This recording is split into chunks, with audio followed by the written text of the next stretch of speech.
Extraordinary ആയിട്ട് perform ചെയ്തിട്ടുണ്ട്. എല്ലാം കൊണ്ട് പെർഫോമൻസ് വൈസ് നോക്കുമ്പോൾ എല്ലാവരും നന്നായിട്ട് തന്നെ ചെയ്തിട്ടുണ്ട്.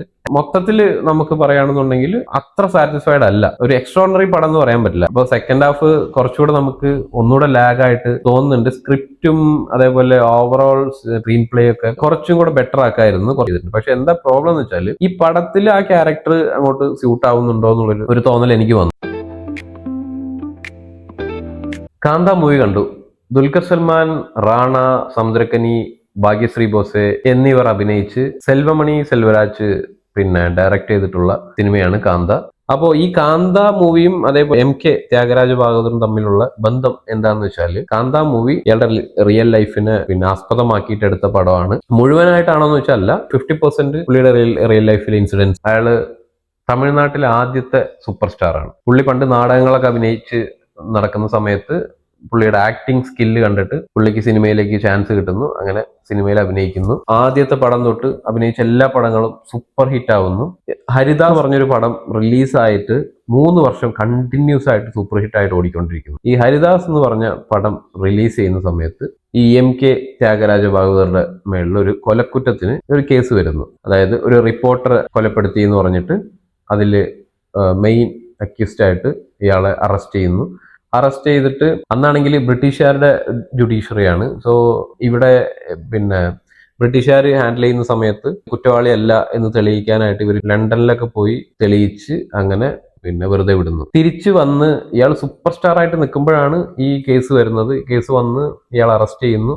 അങ്ങനെ തിരിച്ചു വന്നതിന് ശേഷം ഈ ജയിലിൽ നിന്നൊക്കെ ഇറങ്ങി 2 വർഷം 3 വർഷം ജയിലിൽ കിടന്നതിന് ശേഷം ഇറങ്ങിയതിന് ശേഷം ഈ MK ത്യാഗരാജ ഭാഗവതർക്ക് പഴയൊരു സ്റ്റാർഡം നിലനിർത്താൻ പറ്റുന്നില്ല.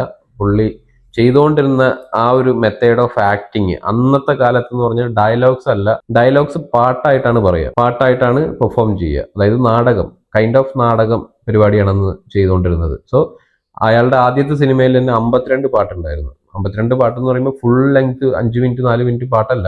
ഇപ്പൊ ഒരു ഡയലോഗ് ആണെന്നുണ്ടെങ്കിൽ അത് പാട്ടായിട്ട് പറയും അങ്ങനെ. അപ്പൊ ആ ഒരു മെത്തേഡ് തന്നെ പുള്ളി ജയിലിലൊക്കെ ആയി അതിനുശേഷം തിരിച്ചു വന്നപ്പോഴും കണ്ടിന്യൂ ചെയ്തു. പക്ഷെ അന്നത്തെ ആളുകൾ അതിനുശേഷം MGR അല്ലെങ്കിൽ ശിവാജി ഗണേശൻ ഇങ്ങനെയുള്ള ആളുകൾ കുറച്ചുകൂടെ ഒരു അന്നത്തെ ഒരു മെത്തേഡ് ആക്ടിങ് എന്നുള്ള രീതിയിലേക്ക് വന്നു. ഡയലോഗ്സിന് പ്രാധാന്യം വന്നു. ഇവർ നന്നായിട്ട് ഡയലോഗ് പറഞ്ഞ് അഭിനയിക്കാൻ തുടങ്ങി. അപ്പോൾ ആളുകൾ ഇവരെ ഏറ്റെടുത്തു. പുള്ളിക്ക് ആ പഴയ സ്റ്റാർഡം പോയി. പിന്നെ പുള്ളിയുടെ കണ്ണിന് കാഴ്ച പോയി. പുള്ളിയുടെ സമ്പാദിച്ച ഭയങ്കര ആഡംബര ജീവിതം നയിച്ചിരുന്ന ആളാണ്. അങ്ങനെ 49-ാം വയസ്സിൽ അദ്ദേഹം മരിക്കുകയാണ് ഉണ്ടായത്.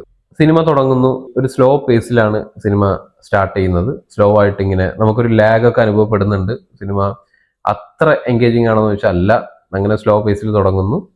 പക്ഷേ ഇതിനൊക്കെ കവർ ചെയ്യുന്നത് ദുൽഖർ സൽമാന്റെ ആക്ടിങ് ആണ്. ദുൽഖർ സൽമാന്റെ ക്യാരക്ടർ, പുള്ളിക്ക് കിട്ടിയേക്കുന്ന ക്യാരക്ടർ ഒരു രക്ഷയില്ലാത്ത ക്യാരക്ടറാണ്. അതിനകത്ത് പല ഡയമെൻഷൻസ് ഉണ്ട് ഈ ക്യാരക്ടറിന്, പല പല പല ഡയമെൻഷൻ. അതായത് എല്ലാം പറഞ്ഞു കഴിഞ്ഞാൽ സ്പോയിലർ ആയി പോകും. അതുകൊണ്ട് ഒന്നും പറയാൻ പറ്റില്ല. നിങ്ങൾ സിനിമ കാണുക, കണ്ട് തന്നെ മനസ്സിലാക്കുക. പക്ഷെ ആക്ടിങ് വൈസ് പുള്ളിയുടെ കരിയർ ബെസ്റ്റ് ആക്ടിങ് ആണ് ചെയ്തു വെച്ചിട്ടുള്ളത്. നടിപ്പിൻ ചക്രവർത്തി ആയിട്ട് പുള്ളി നിറഞ്ഞാടിയിട്ടുണ്ട് ഇതിനകത്ത്. ആ ടൈറ്റിലിന് എന്തുകൊണ്ടും ദുൽഖർ സൽമാൻ ആപ്റ്റ് ആണ് എന്ന് നമുക്ക് ഈ പടം കാണുമ്പോൾ മനസ്സിലാവും. അതുപോലെ ദുൽഖർ സൽമാൻ മാത്രമല്ല, ഭാഗ്യശ്രീ ബോസെ എന്ന് പറഞ്ഞിട്ടുള്ള നായികയും എക്സ്ട്രോണറി ആയിട്ട് പെർഫോം ചെയ്തിട്ടുണ്ട്. ചന്ദ്രനയ്യ എന്ന് പറഞ്ഞ ക്യാരക്ടർ ചെയ്ത സമുദ്രക്കനി അറിയാമല്ലോ, ഫേമസ് തമിഴ് ഡയറക്ടറാണ്, ആക്ടറാണ്. പുള്ളിയുടെ സിനിമകളൊക്കെ വേറൊരു കൈൻഡ് ഓഫ് പടങ്ങളാണ്. നല്ലൊരു മേക്കറാണ് പുള്ളി. അദ്ദേഹം ചെയ്തിട്ടുള്ള ക്യാരക്ടർ, പിന്നെ റാണയുടെ ക്യാരക്ടർ, എല്ലാം കൊണ്ട് പെർഫോമൻസ് വൈസ് നോക്കുമ്പോൾ എല്ലാവരും നന്നായിട്ട് തന്നെ ചെയ്തിട്ടുണ്ട്. ടെക്നിക്കലി ബ്രില്യൻ്റ് ആയിട്ടുള്ള വർക്കാണ്. സിനിമാറ്റോഗ്രഫി, കോസ്റ്റ്യൂം, കാരണം പീരിയോഡിക് പടമാണ്. സോ അന്നത്തെ kind of costumes, makeup. BGM ചെയ്തേക്കുന്നത് ജെയ്ക്സ് ബിജോയ് ആണ്. മ്യൂസിക് ചെയ്തിട്ടുള്ള ജാനു ചന്ദർ. സോ പാട്ടുകളൊന്നും വലിയ കുഴപ്പമില്ല, നന്നായിട്ട് തന്നെ ചെയ്തിട്ടുണ്ട്. ജെയ്ക്സ് ബിജോയുടെ ബാക്ക്ഗ്രൗണ്ട് ആണെന്നുണ്ടെങ്കിലും നന്നായിട്ട് ചെയ്തിട്ടുണ്ട്. ഫസ്റ്റ് ഹാഫ് ഒരു ഈഗോ ക്ലാഷ്, ഒരു ഗുരു ശിഷ്യൻ തമ്മിലുള്ള ഈഗോ ക്ലാഷ്, അതിനിടയ്ക്ക് വരുന്ന പ്രശ്നങ്ങൾ, അതിന് ഇൻട്രസ്റ്റിംഗ് ആക്കിയിട്ട് ഉള്ള ആ ടൈപ്പ് ഓഫ് ബാക്ക്ഗ്രൗണ്ട് മ്യൂസിക് നന്നായിട്ട് വർക്ക് ആയിട്ടുണ്ട്. അതിങ്ങനെ സ്ലോ പേസിൽ പോകുന്നു. ഇവരുടെ പെർഫോമൻസ് അത്രയ്ക്ക് അടിപൊളി ആയതുകൊണ്ട് നമ്മളിങ്ങനെ കുറച്ച് ലാഗ് ഉണ്ടെങ്കിൽ പോലും കണ്ടിരിക്കാം. സെക്കൻഡ് ഹാഫ് സ്റ്റാർട്ട് ചെയ്യുമ്പോൾ തൊട്ട് ക്രൈം ത്രില്ലർ മൂഡിലേക്ക് പോവാണ്. ഒരു ക്രൈം സംഭവിക്കുന്നു, ഒരാൾ കൊല്ലപ്പെടുന്നു. അത് ആരാണ് കൊന്നത്, എന്തിനാണ് കൊന്നത്, അതിൽ ഇവരെങ്ങനെ ഇൻവോൾവ് ആവുന്നു. ഈ പറയുന്ന മെയിൻ ക്യാരക്ടേഴ്സ്, ദുൽഖറിന്റെ ക്യാരക്ടർ ആണെങ്കിലും സമുദ്രഖനിയുടെ ക്യാരക്ടർ ആണെങ്കിലും എങ്ങനെ ഇതിൽ ഇൻവോൾവ് ആവുന്നു, അല്ലെങ്കിൽ ഇവർ അതിൽ പെടുന്നുണ്ടോ, അതിൽ നിന്ന് രക്ഷപ്പെടുന്നുണ്ടോ എന്നൊക്കെ ഉള്ളതാണ് ഇതിനകത്തുള്ള ഒരു കഥ. അപ്പൊ സെക്കൻഡ് ഹാഫ് കുറച്ചുകൂടെ നമുക്ക് ഒന്നുകൂടെ ലാഗായിട്ട് തോന്നുന്നുണ്ട്. സ്ക്രിപ്റ്റും അതേപോലെ ഓവറോൾ സ്ക്രീൻ പ്ലേ ഒക്കെ കുറച്ചും കൂടെ ബെറ്റർ ആക്കായിരുന്നു, കുറച്ചും കൂടെ എൻഗേജിങ് ആക്കായിരുന്നു പടം മൊത്തത്തിൽ നമുക്ക് പറയുകയാണെന്നുണ്ടെങ്കിൽ അത്ര സാറ്റിസ്ഫൈഡ് അല്ല. ഒരു എക്സ്ട്രോണറി പടം എന്ന് പറയാൻ പറ്റില്ല. ഒരു ആവറേജ് പടത്തിൽ എക്സ്ട്രോണറി പെർഫോമൻസ്, എല്ലാവരുടെയും പെർഫോമൻസ്. അതേപോലെ സെക്കൻഡ് ഹാഫിന് ശേഷമാണ് റാണയുടെ ക്യാരക്ടർ ഒക്കെ വരുന്നത്. റാണയുടെ ക്യാരക്ടർ നല്ലൊരു വൈബ് ക്യാരക്ടറാണ്. പുള്ളി നല്ലൊരു സാഗ് ആയിട്ടുള്ള ഒരു ക്യാരക്ടറാണ്. നന്നായിട്ട് ചെയ്തിട്ടുണ്ട് റാണ, അടിപൊളിയായിട്ട് ചെയ്തിട്ടുണ്ട്. കൺവിൻസിംഗ് ആയിട്ട് ആ ക്യാരക്ടറിനെ കൺവിൻസിംഗ് ആയിട്ട് പുള്ളി ചെയ്തിട്ടുണ്ട്. പക്ഷെ എന്താ പ്രോബ്ലം എന്ന് വെച്ചാൽ ഈ പടത്തിൽ ആ ക്യാരക്ടർ അങ്ങോട്ട് സ്യൂട്ട് ആവുന്നുണ്ടോ എന്നുള്ളൊരു ഒരു തോന്നൽ എനിക്ക് വന്നു. കാരണം ഒരു പീരിയോഡിക് ടൈപ്പ് പടമാണ്, എല്ലാ ക്യാരക്ടറും ഒരു മീറ്ററിൽ പോകുന്നു. പക്ഷെ റാണയുടെ ക്യാരക്ടർ വരുന്ന സമയത്ത് അതൊരു വേറൊരു മീറ്ററിലേക്ക് മാറുന്നു. സോ റാണയുടെ ക്യാരക്ടർ പ്ലോട്ടിൽ സ്യൂട്ട് ആവുന്നില്ല. റാണയുടെ ക്യാരക്ടർ നല്ലതാണ്. ഈ പടം കുറച്ചൊരു സ്ലോ പേസിൽ പോകുന്ന പടത്തിന് എൻഗേജിങ് ആക്കുന്നത് പുള്ളിയുടെ ക്യാരക്ടറാണ്. പക്ഷെ പടത്തിനോട് സ്യൂട്ട് ആവുന്നുണ്ടോ എന്ന് ചോദിച്ചാൽ ഇല്ല. അപ്പോ കുറച്ച് ലാഗും കാര്യങ്ങളൊക്കെ അനുഭവപ്പെടുന്നുണ്ട്. പക്ഷെ ഈ ലാഗും കാര്യങ്ങളൊക്കെ ഉണ്ടെങ്കിലും ടെക്നിക്കലി ബ്രില്യന്റ് ആയിട്ടുള്ള വർക്ക് ആയതുകൊണ്ട്, പിന്നെ ആർട്ട് വർക്ക് ചെയ്തിട്ടുള്ളതൊക്കെ നന്നായിട്ട് തന്നെ ചെയ്തിട്ടുണ്ട്. കൂടുതലും സ്റ്റുഡിയോയ്ക്ക് അകത്താണ് ഈ കഥ നടക്കുന്നത്. റൂമിൽ അല്ലെങ്കിൽ വീടിനകത്ത് സ്റ്റുഡിയോയ്ക്ക് അകത്തൊക്കെയാണ് കഥ നടക്കുന്നത്. അതുകൊണ്ട് അവിടെയുള്ള ചില ചെറിയ എലമെന്റ്സ്, കാര്യങ്ങൾ, ഈ ടേബിൾ ലാമ്പ് ആണെങ്കിലും അന്നത്തെ കാലത്തുള്ള കൈൻഡ് ഓഫ് ഇതെല്ലാം നന്നായിട്ട് തന്നെ ചെയ്തിട്ടുണ്ട്. ആർട്ട് വർക്ക് ബ്രില്യൻ ജോബ് തന്നെയാണ്. മെയിൻ ആയിട്ട് വീണ്ടും ഞാൻ എടുത്തു പറയുന്നു, ദുൽഖർ സൽമാന്റെ പെർഫോമൻസ്. അത് കരിയർ ബെസ്റ്റ് പെർഫോമൻസ്. പുള്ളി ഞെട്ടിച്ചിട്ടുണ്ട്. ഇതിന് പുള്ളിക്ക് എന്തെങ്കിലുമൊക്കെ അവാർഡ് ഡെഫിനറ്റ്ലി കിട്ടുമെന്ന് വിചാരിക്കുന്നു. അവാർഡ് വേറെ പിന്നെ ജാതി, മതം, രാഷ്ട്രീയം ഇങ്ങനെയൊന്നും പ്ലാൻ ചെയ്യാതെ നന്നായിട്ട് പെർഫോം ചെയ്യുന്നവർക്ക് അവാർഡ് കൊടുക്കുകയാണെന്നുണ്ടെങ്കിൽ പുള്ളിയെ പരിഗണിക്കാവുന്നതാണ്. കാരണം ഇനിയിപ്പോ നല്ല പടങ്ങൾ വരാനുണ്ടായിരിക്കും. പക്ഷെ ഇതുവരെ വന്ന പടങ്ങളിലെ പെർഫോമൻസ് ചെയ്യുമ്പോൾ ദുൽഖർ സൽമാൻ ഡെഫിനറ്റ്ലി ഡിസേർവിംഗ് ആയിട്ടുള്ള, അവാർഡ് വിന്നിങ് ഡിസേർവിംഗ് ആയിട്ടുള്ള ഒരു ക്യാരക്ടറിനെ ഇതിൽ പ്ലേ ചെയ്തിട്ടുണ്ട്. നമ്മുടെ ഒരു മലയാളി ആക്ടർ പാൻ ഇന്ത്യ ലെവലിലൊക്കെ ഇങ്ങനെ റീച്ച് കിട്ടുന്നു, അല്ലെങ്കിൽ ഇത്രയും ബെറ്റർ ആയിട്ട് തമിഴിൽ പോയിട്ട് ചെയ്യുന്നു. ഇതിന്റെ പ്രീ റിലീസ് 90% പ്രീ റിലീസ് നടന്നിട്ടുള്ളത്, ഇത് തമിഴ് പടമാണ്, പക്ഷെ 90% നടന്നിട്ടുള്ളത് പിന്നെ തെലുങ്കിലാണ്.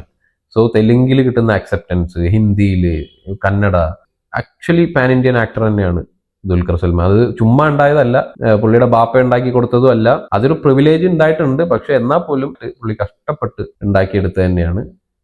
മമ്മൂട്ടി എന്നുള്ള ആളുടെ മോനായതുകൊണ്ട് മാത്രം കിട്ടിയ ഒരു പ്രിവിലേജ് അല്ല. അങ്ങനെ ഒരുപാട് പേര് വന്നിട്ടുണ്ട്, പക്ഷെ ഒരുപാട് പേര് കാണാതായിട്ടുണ്ട്.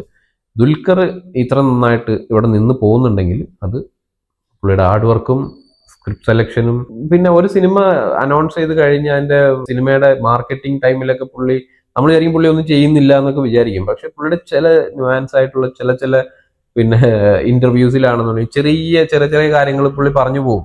അതൊക്കെയാണ് ഇതിന്റെ കാന്തയുടെ മാർക്കറ്റിംഗ് ഒക്കെ നല്ല അടിപൊളിയായിട്ട് പുള്ളി ചെയ്തിട്ടുണ്ട്. പ്രത്യേകിച്ചൊന്നും ചെയ്തില്ലെങ്കിൽ ഇന്റർവ്യൂവിൽ പറയേണ്ട കാര്യങ്ങൾ പ്രോപ്പറായിട്ട് ഓഡിയൻസിന് കണക്ട് ആവുന്നതായിട്ടുള്ള ഒരുപാട് കാര്യങ്ങൾ പുള്ളി വന്ന് പറയും. അത് റീച്ച് ആവും. പിന്നെ അറിയാലോ, ദുൽഖർ സൽമാൻ ആയതുകൊണ്ട് തന്നെ പടത്തിന് ആവശ്യത്തിൽ കൂടി റീച്ച് ഉണ്ടാവും. അപ്പൊ നന്നായിട്ട് മാർക്കറ്റിംഗ് ആണെങ്കിലും പുള്ളിക്ക് നന്നായിട്ട് അറിയാം. ഓവറോൾ മൊത്തത്തിലൊരു പാക്കേജ് തന്നെയാണ് ദുൽഖർ സൽമാൻ. ദുൽഖർ സൽമാന് വേണ്ടിയിട്ട് ഈ പടം ഒരു പ്രാവശ്യം പോയി കാണാം. ആവറേജ് പടത്തിൽ എക്സ്ട്രോണറി പെർഫോമൻസ്, അതാണ് ഈ പടത്തിനെ കുറിച്ച് എനിക്ക് പറയാനുള്ളത്. പീരിയോഡിക് കൈൻഡ് ഓഫ് പടം ആയതുകൊണ്ട് നിങ്ങൾക്ക് വേണമെങ്കിൽ തിയേറ്ററിൽ പോയിരുന്ന് കാണാം. ഭയങ്കര മോശം എന്ന് പറയാനില്ല, ഒരു ആവറേജ് പടം, വൺ ടൈം വാച്ചബിൾ. നിങ്ങൾക്ക് തിയേറ്ററിൽ പോയിട്ട് ധൈര്യമായിട്ട് തിയേറ്ററിൽ പോയിരുന്ന് കാണാൻ പറ്റുന്ന ഒരു വൺ ടൈം വാച്ചബിൾ പടം.